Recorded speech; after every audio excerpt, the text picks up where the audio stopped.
single supplement is, if you've ever seen or heard the phrase per person based on double occupancy, that is the single supplement. That's the code. It means that a solo traveler will not pay that price.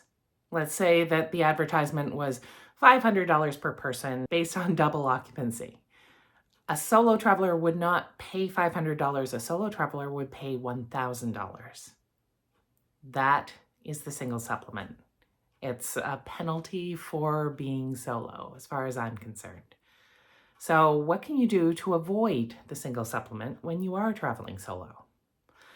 Here are some strategies, and I'll admit that I have not tried some of them, and I should. It's not just cruise lines that do this. Resorts, hotels, even group tours all charge a single supplement. Just ask. This is one that I am terrible at. As an introvert, I hate talking to people. I don't like talking on the telephone. And I know it sounds weird, but I mean, making these videos, I'm talking to a camera. I don't see myself as talking to people. So there's that. But sometimes if you ask the cruise line or the tour company to waive the single supplement, they will. What's there to lose? I mean, the worst that could happen is they say no. Even if you are not talking to the cruise line or the tour company yourself, if you're using a travel agent, ask the travel agent to ask. A lot of times the travel agent will have inside information or a connection or a contact within the industry. They'll know about a deal. They may be able to get you one. But again, for me, I never take advantage of this, and I know about it.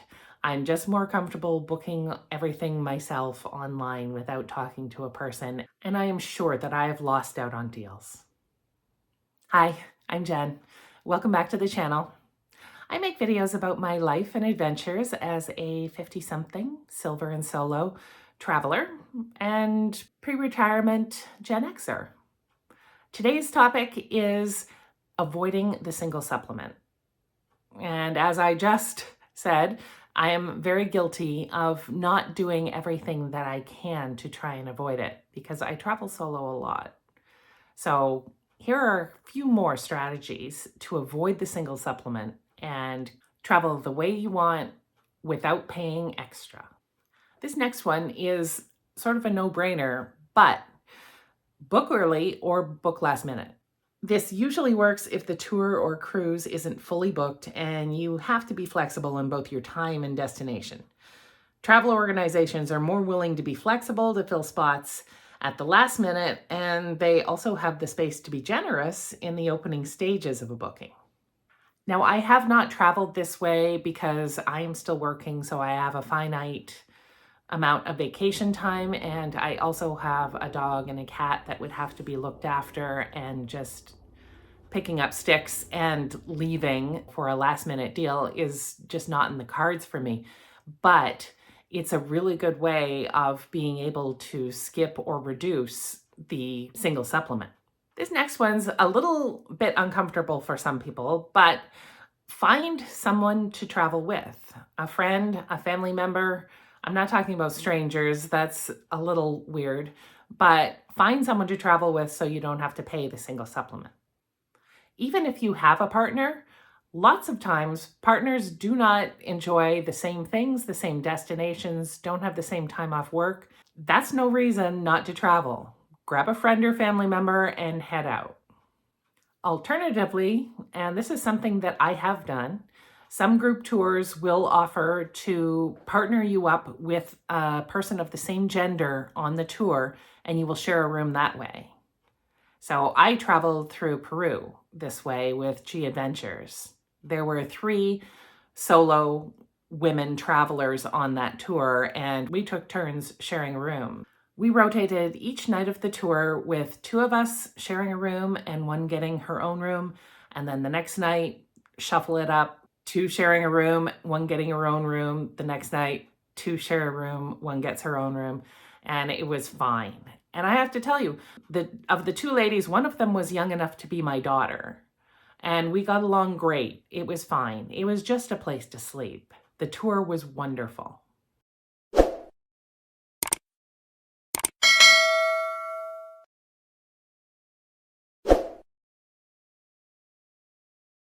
This next one I've also done as well, and I'm sure many of you have, and it's travel during shoulder season or off season.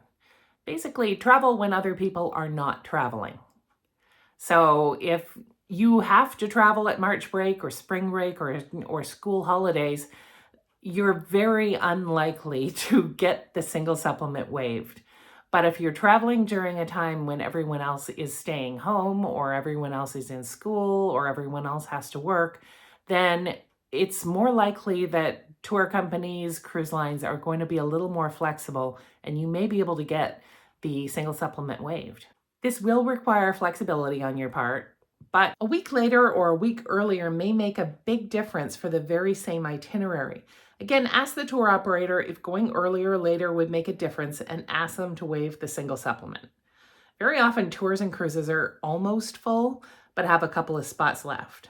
If you're flexible enough to be able to change your dates and bold enough to ask, you could get the single supplement waived. Google it. Set up a Google alert. If you haven't already done this, and I have done this, this is a really simple way of receiving alerts in your own email whenever there is an opportunity for the single supplement to be waived. Go to google.com/alerts with an S and fill in single supplement waived, comma, and your preferred destination. For me, I put in my bucket list destination of seeing the Northern Lights, and then hit save. It will ask you, if you haven't done this before, to add in an email address to send the alerts to. I've already done this, so it didn't ask me.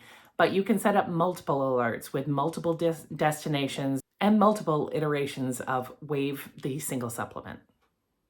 And lastly, and I have done this as well, just find a deal that's so great that you don't mind paying the single supplement. It could be that there is a deal, a sale on the exact itinerary, your bucket list destination, your dream vacation, and there's a sale on it, and yet the single supplement still exists. You have to weigh your priorities, but in this case, it may be worth it to you as an individual to just go and just pay the single supplement. So in the end, if the destination, the itinerary, and the perks are good enough, paying the solo supplement perhaps isn't that bad. Hey, if you like this video, could you give me a thumbs up, subscribe to the channel, and definitely leave me a comment. Let me know if you've done any of these. Thanks.